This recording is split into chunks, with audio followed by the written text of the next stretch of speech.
হয়তো gas leakage হয়ে গেছিলো, যার কারণে যখনই তারা আগুন লাগাচ্ছিল অথবা বিড়ি সিগারেট খাচ্ছিল তখনই কিন্তু বিস্ফোরণটা ঘটেছিল। এই সুইহারি আশ্রমে আগুনের সংবাদ পেয়ে রওনা দিই এবং 1:09 দিকে আমরা ওইখানে উপস্থিত হয়ে দেখতে পাই যে একটা ঘরে দাউ দাউ করে আগুন জ্বলছে।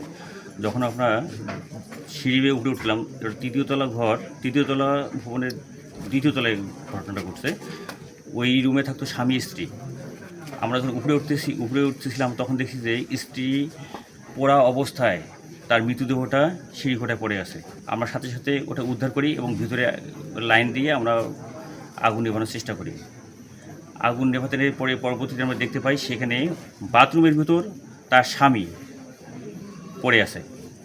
সম্পূর্ণরূপে আগুন নির্বাপনের পর ওই লাশটাকে আমরা উদ্ধার করি।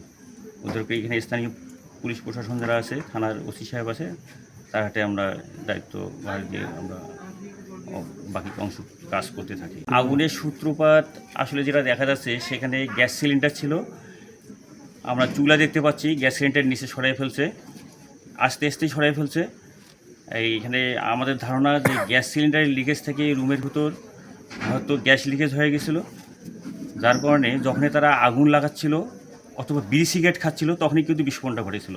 আমরা জানতে পারলাম এই লোক বিড়ি সিগারেট খায় এবং নেশাটা হয়তো সম্ভবত কোড করে, এই কারণে আগুনটা লাগতে পারে বলে ধারণা করতেছি।